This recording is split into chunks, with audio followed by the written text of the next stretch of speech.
Bonjour à toutes et à tous les amis, j'espère que vous allez bien. Aujourd'hui on se retrouve pour une nouvelle vidéo sur le Solex 1010 qui sera à vendre à la fin de la restauration.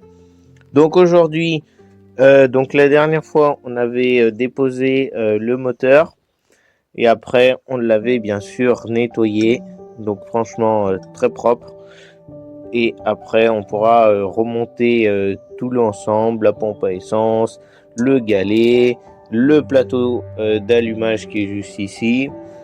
Et donc aujourd'hui on va procéder à la fin du démontage du cadre, parce qu'il y a encore toute cette partie là avec le garde-boue arrière, la selle, la poutre, et on a aussi le support moteur avec la fourche qu'on avait démonté la dernière fois. Mais déjà ce qu'on va faire, donc là on a l'ensemble bloc galet. Donc ce que je vais faire, eh bien je vais nettoyer, parce qu'il y a beaucoup de nettoyage à faire, nettoyer bien toutes les pièces, parce que le galet je l'ai déjà nettoyé, donc il reste encore un petit peu de traces au fond, mais ça c'est pas bien grave. C'est surtout de nettoyer là, comme cette pièce est bien noire, le roulement aussi bien nettoyé pour après bien le regraisser, etc. Donc je vais dégraisser toutes ces pièces, les nettoyer, etc. Et je vous reprends juste après. Donc là voilà, toutes les pièces sont nettoyées, notamment celle-ci. J'ai bien réussi à la rattraper. Voilà, franchement on se voit presque dedans. Et donc pareil pour le roulement.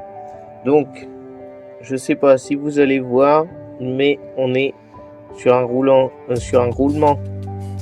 tac SKF, donc vraiment les anciens roulements. Franchement il y a même pas de jeu, donc ça sert à rien de le remplacer. Donc le roulement je vais le garder. Donc après j'ai vite fait nettoyer, parce que après ça l'écrou, la bague et puis cette bague là, il n'y a pas forcément besoin de beaucoup les nettoyer. C'était surtout cette pièce là et le roulement. Et après j'ai nettoyé aussi un petit peu à l'intérieur du galet. Donc maintenant je vais remettre pour pas perdre les pièces. Tac. Ensuite donc bien remettre dans le bon sens. Donc on a d'abord la rondelle. Ensuite on a la rondelle fendue. On a ensuite l'écrou. Ensuite le chapeau par dessus, donc la partie plus basse qui vient par dessus. Après le galet rentre à l'intérieur. Ensuite on a le roulement, et enfin ça c'est pour c'est l'écrou de volant magnétique, donc ça viendra par dessus, mais avec le volant magnétique dessus. Donc maintenant ce qu'on va faire, on va démonter la fourche. Donc je vous reprends une fois que je l'ai mis sur l'établi. Donc ce que je vais faire, déjà je vais démonter le petit cache. Donc il y a juste les deux petits écrous enlevés de chaque côté. Et après je vais vous reprendre, parce que après il y a tout un mécanisme derrière pour le frein. Voilà comment ça se présente. On a ici notre levier, donc qui peut se déplacer pour en fait accueillir le câble à l'intérieur. Hop, si j'arrive à le remettre, enfin bref. Donc on a notre câble de frein qui passe ici, et après on vient régler ici avec la petite molette. Donc après on a ici les deux freins qui viennent comme ça gripper sur les jantes. Donc là heureusement que je les ai achetés en neuf, parce que ils sont mangés, enfin surtout celui-ci il est un peu moins mangé en bas que en haut, alors que celui-ci il a bien travaillé, il a fait vraiment que au milieu. Alors je sais pas, doit y avoir un problème quelque part, mais ça va être réglé. Donc maintenant pour démonter tout ça, je pense je vais devoir démonter ces deux écrous là, parce que quand on regarde comme ça, en fait on a les deux pattes comme ça qui viennent prendre les deux patins, et après on a ici la patte arrondie qui vient avec le petit ressort juste en haut. Donc je pense qu'il faut déjà enlever le ressort pour pouvoir libérer les deux patins. Donc voilà, en enlevant le petit ressort, maintenant j'ai accès aux patins qui peuvent se déplacer. Donc maintenant j'ai juste à dévisser ces deux vis et pour pouvoir sortir le tout. Donc voilà comment ça se présente. Donc j'ai dévissé les deux de chaque côté. Donc en fait c'est des vis comme ça. Attends. Voilà, c'est des vis comme ça avec un petit méplat en plus pour pouvoir se glisser et bloquer en position. Et après on a ici les deux pattes de fixation qui viennent accueillir les deux vis. Donc si je gratte un peu, voilà, et bien on a accès à l'ensemble. Voilà, donc en grattant, en fait ce qu'on trouve, on trouve des petits écrous, des écrous carrés. Alors non, même pas des écrous carrés, c'est des écrous normaux, voilà, qui viennent se glisser à l'intérieur des petites pattes. Et donc en fait ils sont bloqués en position parce que si je les rentre dans ce sens là, ils peuvent pas rentrer. Alors que si je les rentre vraiment pile poil, là ils rentrent tout seuls. Donc système ingénieux. Après voilà, hein, c'est les premiers Solex, donc fallait bien faire avec les moyens du bord. Donc si je gratte encore, voilà, on arrive à bien voir comment le système est fait. Donc c'est vraiment soudé, c'est soudé, hein, tout simplement. On voit bien où ça doit être sûrement chauffé. Ah non, c'est pointé. Si, c'est voilà, si on gratte un peu, on voit ici que c'est juste pointé avec une machine là, tac tac tac tac de chaque côté. Et voilà comment le système de freinage est fait pour l'avant. Donc bien entendu j'ai tout rassemblé, j'ai rassemblé les deux écrous de chaque côté pour pas les perdre. Donc bien sûr bien nettoyer parce que là il y a beaucoup de terre. Donc maintenant ce qu'on va faire, je déposais déjà cette petite vis qui est traversante. Normalement je crois qu'elle sert pour le moteur, je sais plus, mais enfin bref, je vais la déposer et après je la remettrai dedans, enfin juste je vais la desserrer et je la remettrai dedans après. Et je vais démonter aussi les deux écrous de chaque côté, pareil pour l'autre côté. Et normalement c'est des écrous carrés qu'on voit juste ici, et ces écrous carrés en fait ils maintiennent en position à l'intérieur pour pas que ça bouge. Donc je vous reprends après avoir déposé au moins ces deux là. Donc voilà, en fait je vous ai menti, c'est pas des écrous carrés comme sur le 3008, c'est des écrous normaux, 6 pans, voilà. Donc on a ici la patte qui permet de tenir le protège moteur entre le guidon et le moteur. Donc la patte moteur, enfin la plaque qui vient se fixer en haut comme ça, et après qui descend je crois jusque là je crois, ou un peu plus bas. Donc elle est différente par contre du 3008, elle est plus longue, alors que sur le 3008 elle était un peu plus courte. Donc en fait voilà, on a ici nos deux écrous qui viennent dessus. Après on a le bras qui vient ici sur la partie centrale, et puis après on a les écrous qui viennent à l'intérieur. Donc voilà, va falloir les nettoyer aussi. Et puis après dedans c'est pareil, va falloir nettoyer. Donc maintenant je vais démonter le deuxième et on se retrouve juste après. Donc voilà, l'ensemble est démonté avec d'un côté le bras, ça dépend si on regarde dans un sens ou dans l'autre. Donc ici on a le bras côté droit et le bras côté gauche. Donc la partie centrale qui est pas forcément trop sale à l'intérieur, mais il va falloir quand même gratter. Et après ici on a nos deux écrous qui viennent se prendre dans la patte et dans la partie principale. Voilà pour la photo. Donc là maintenant ce que je vais faire, j'ai bien nettoyé les pièces propres. Donc après oui, je pense que je démonterai ça parce qu'il faudra changer le patin. Je verrai comment ça se démonte, mais déjà je vais nettoyer le dessus des pièces, surtout celle-ci, parce qu'à l'intérieur il y a plein de terre, plein de graisse et tout, enfin plein de cochonneries. Donc je vais les nettoyer et je vous reprends après. Donc voilà, toutes les pièces sont nettoyées. Maintenant, je vais démonter les deux écrous de chaque côté pour libérer les patins. Donc voilà comment se monte le patin. Donc on a ici notre patin. On a une pièce qui est traversante, en fait, qui vient ici dans les deux trous.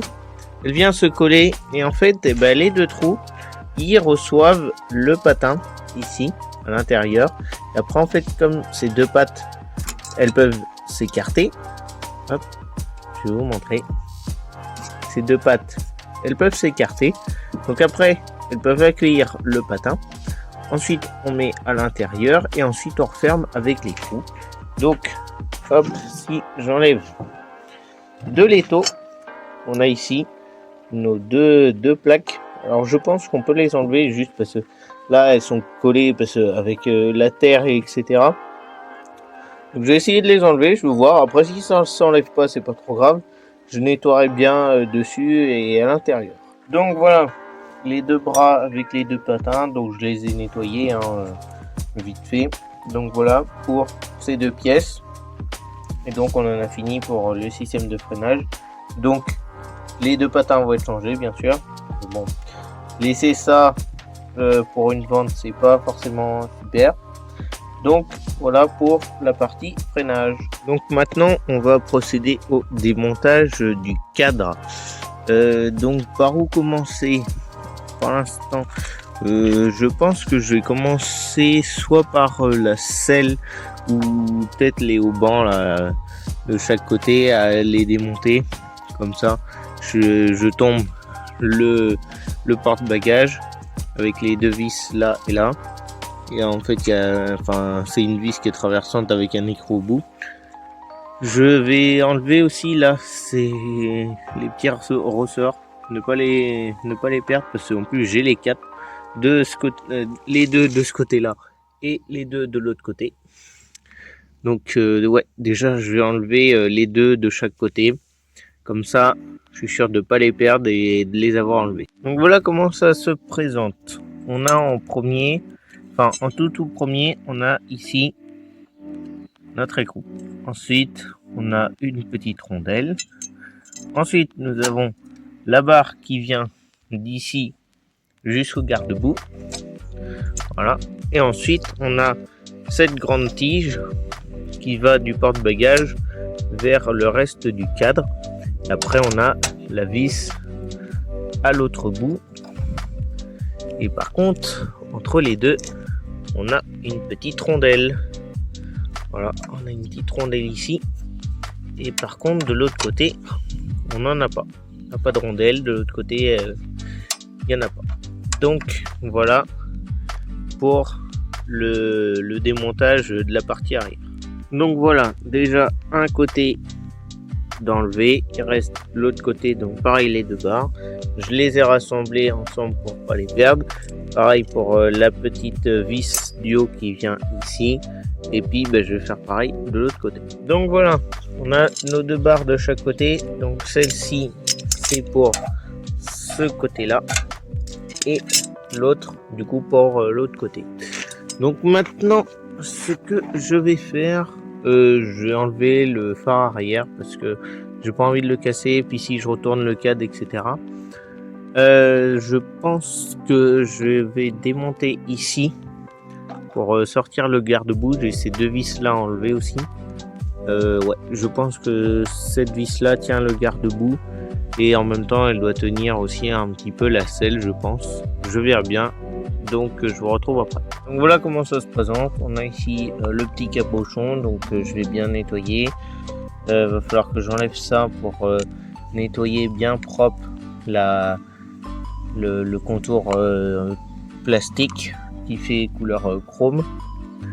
Donc ça se présente comme ça, donc comme sur le 3008. Hop, focus. Donc on a une vis en haut, une vis en bas, avec la petite ampoule au milieu que je vais enlever pour éviter de la casser.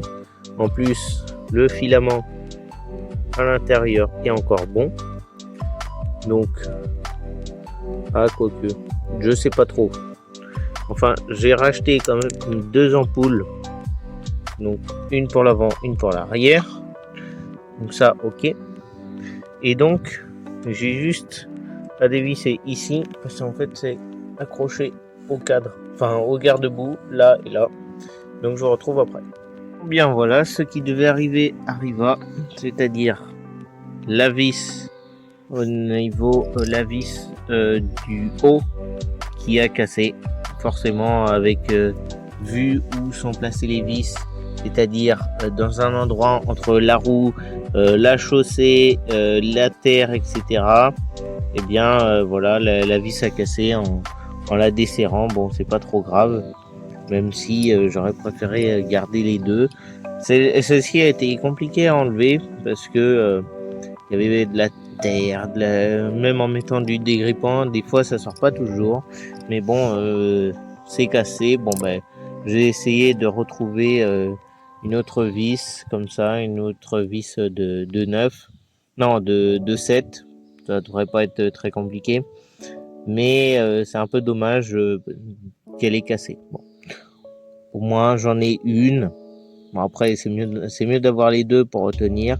Mais après sinon le reste est en très bon état. Et puis je vais remettre le capot par dessus pour protéger, puis pour garder le tout. Donc voilà comment ça se présente. Donc on a notre garde-boue avec le câble qui est relié, qui passe ici dans cette petite encoche. Et donc là j'ai relevé donc au tournevis cette petite patte qui maintient le câble de frein. Enfin je crois que c'est ça, oui, qui maintient le câble de frein qui remonte jusque là pour les deux freins. Et du coup voilà comment ça se présente. En fait le câble il traverse toute la poutre, voilà, et donc voilà comment ça se présente. Alors je sais pas, je pense que je vais pouvoir tirer le fil et enlever la gaine, parce que la gaine elle est en super bêta. Malgré, en fait il y a juste besoin, je pense, de la nettoyer, d'enlever les petits caches ici qu'on voit là, ce cache là et ce cache là, pour pouvoir la sortir et pour pouvoir enlever le fil. Donc je vous reprends après l'avoir enlevé. Enfin je vais essayer pour voir déjà comment ça se présente. Donc voilà, on a ici notre câble qui vient en fait dans cette gaine comme je vous ai montré. En fait cette gaine est en ferraille et le fil passe à l'intérieur pour le protéger.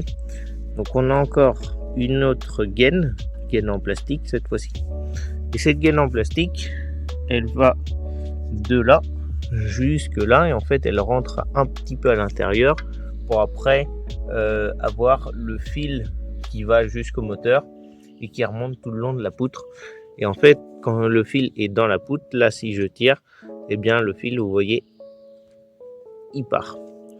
Donc le fil, honnêtement, je pense que je vais tester ma continuité pour voir s'il est pas coupé, mais ça m'étonnerait parce que franchement le fil est en super bêta, même au niveau là, même quand on regarde ici ou même sur tout le long, franchement le fil est en super bêta. Donc honnêtement je pense pas le changer. Là peut-être recouper un peu pour faire bien contact avec l'arrière, mais honnêtement le fil est en bon état. Donc je vais voir si je peux enlever, je pense que oui, en pliant les pattes, mais j'ai pas trop envie de les plier non plus parce que là je sais pas si, et là je pense qu'ici ça doit être soudé. Je pense qu'ici ça doit être soudé, et donc du coup en fait pour bouger le câble, sachant qu'il est en ferraille, ce câble est en ferraille, quand je tape avec un tournevis, le câble est en ferraille. Donc après à voir comment je vais faire, mais j'aurais bien voulu l'enlever pour bien décaper en dessous et enlever vraiment toute la rouille. Donc je vais voir comment je vais faire et je reprends après. Donc en fait en regardant bien, il n'y a que cette patte là, mais en fait cette patte là je pense elle doit être dessoudée. parce que quand on regarde sur les deux autres, eh bien j'ai essayé avec un tournevis, mais impossible de les enlever parce qu'elles doivent être soudées juste au niveau de là. En fait, parce que le fil ici, enfin la gaine, elle doit être soudée au garde-boue. Et après, il y a les pattes là qui sont soudées aussi avec le câble, donc pour nettoyer. Mais après, comme ça va être sablé, donc il va bien falloir que j'insiste sur les côtés et puis sur tout le long pour bien enlever toute la crasse, etc. Donc voilà comment ça se présente si vous avez un 1010 à restaurer. Donc voilà, j'ai déposé la selle. Donc comment ça se présente? Donc déjà, contrairement au 3008, vous avez un réglage en profondeur si vous êtes plus ou moins grand. Et donc en fait ça se présente comme ça. Alors que je sorte le mécanisme. Donc vous avez plusieurs pièces de chaque côté. Enfin les mêmes, mais je vais faire que d'un côté. Vous avez un écrou, ensuite une rondelle, vous avez une petite patte comme ceci, une patte simple, et après vous avez une patte double. Et après vous avez une tige centrale qui est carrée. Et après vous avez ici l'arrondi qui vient sur le support de selle. Et en fait ça vient parce que donc la selle elle est vers là-bas. Donc vous tournez, vous ajustez, enfin il faut desserrer normalement un petit peu pour que ça puisse rentrer, tac, et normalement en fait ça vous fait un truc comme ça, parce que après avec avec une seule patte ça vient vous prendre comme ça à l'extérieur.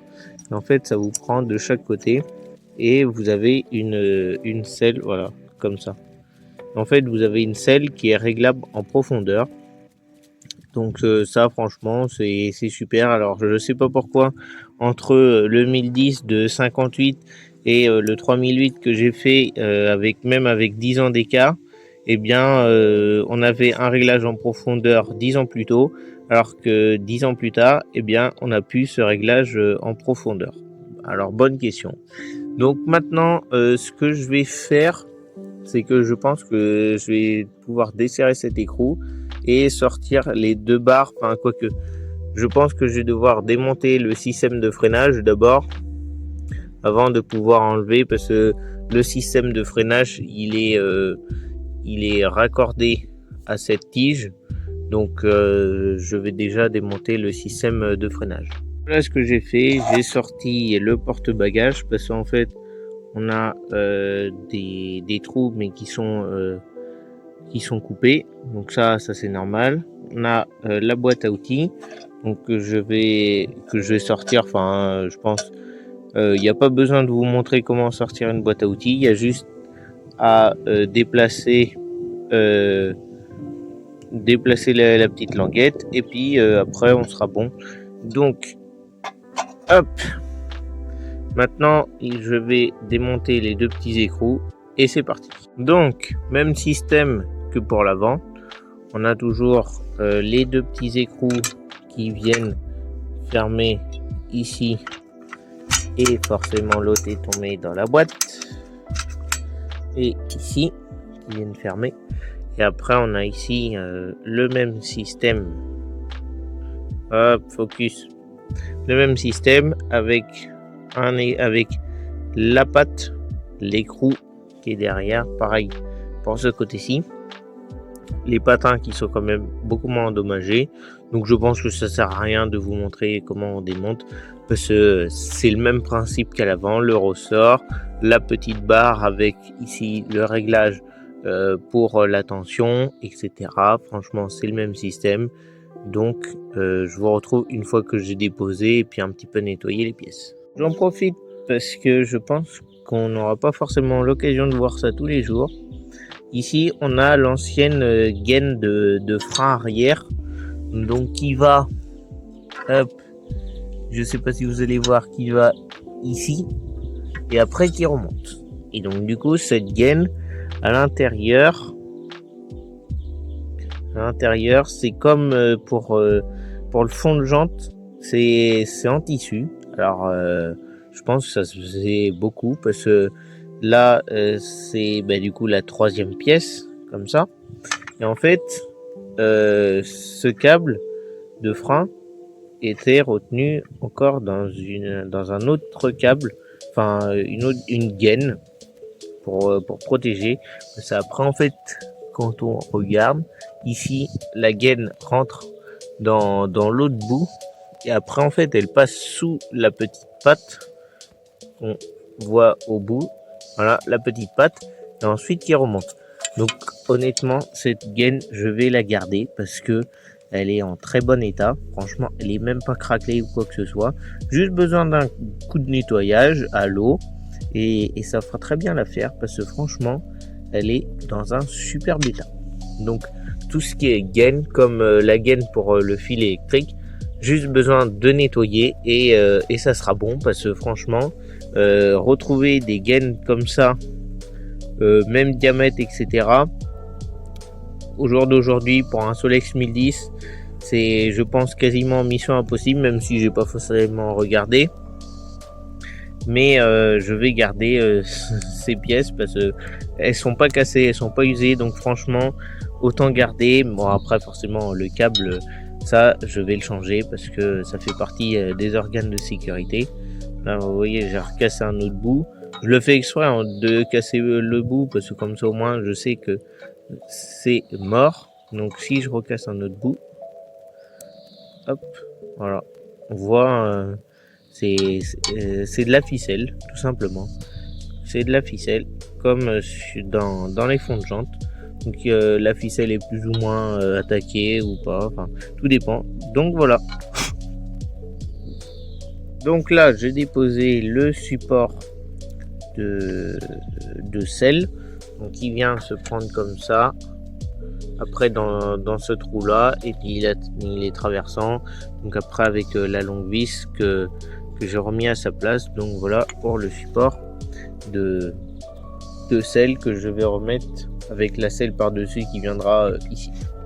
Donc il reste plus grand chose du cadre, donc maintenant on va démonter cet écrou donc qui sont en traversant pour pouvoir libérer cette partie, les deux de chaque côté et puis la poutre centrale.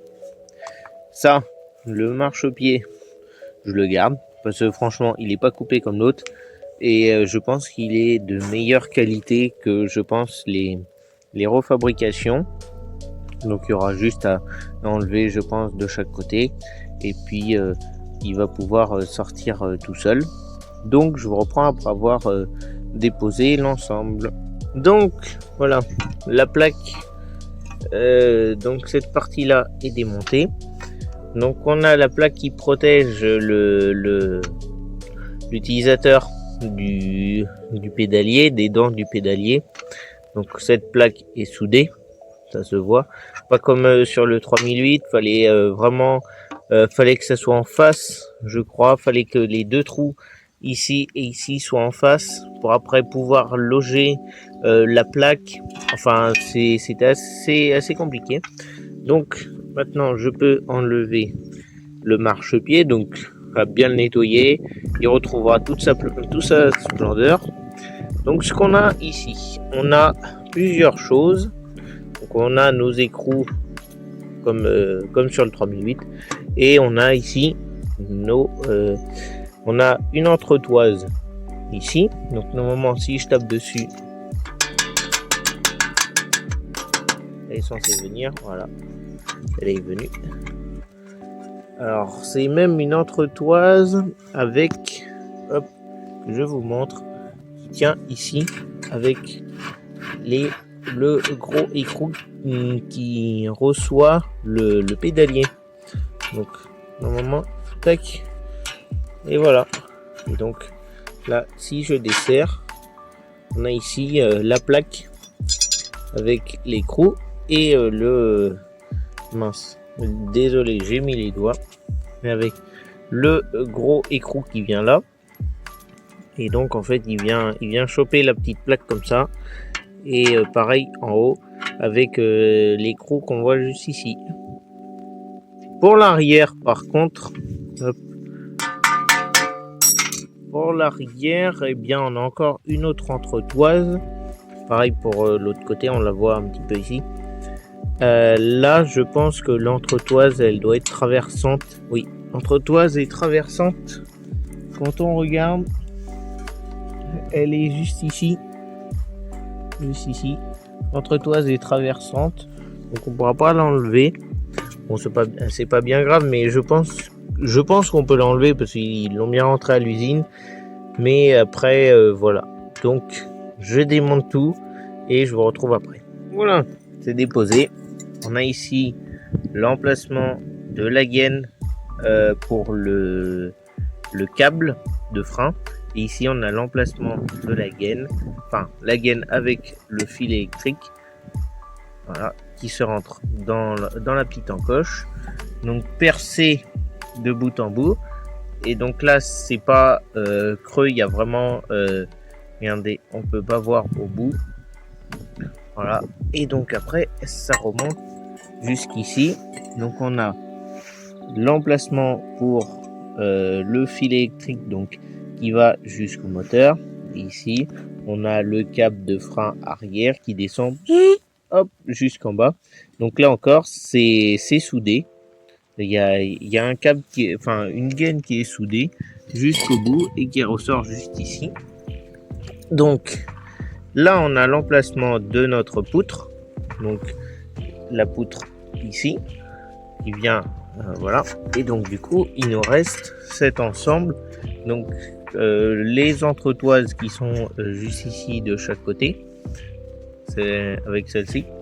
Et donc il reste juste ça à démonter parce qu'après j'ai relié les deux barres de chaque côté qui viennent prendre en sandwich la poutre centrale. Donc j'ai tout remis comme c'était avec les deux grandes tiges. Voilà. Donc maintenant ce qu'il me reste à faire c'est finir de démonter la béquille et puis on sera bon. Donc voilà. La béquille est déposée.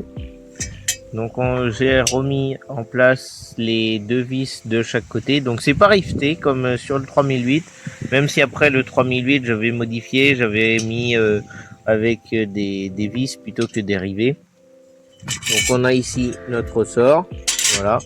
Donc pas besoin de le changer celui-ci. Donc par contre la grande partie vers le bas et la petite partie vers le haut. Donc voilà, pour ceux qui auront un 1010 à démonter, parce que sur YouTube, il n'y a pas forcément beaucoup de vidéos sur un démontage complet et une restauration complète d'un 1010. Donc voilà, donc pour ceux qui sont restés jusqu'à la fin, ça fait un peu beaucoup, je pense on doit être pas loin, on doit être sur une demi-heure. Donc je vous remercie d'avoir regardé. Et puis la prochaine fois on se retrouve, je sais pas trop pourquoi, j'aimerais pas vous dire de bêtises, mais je pense peut-être pour le sablage, je sais pas encore. Mais en tout cas d'ici là, portez-vous bien et ciao tout le monde.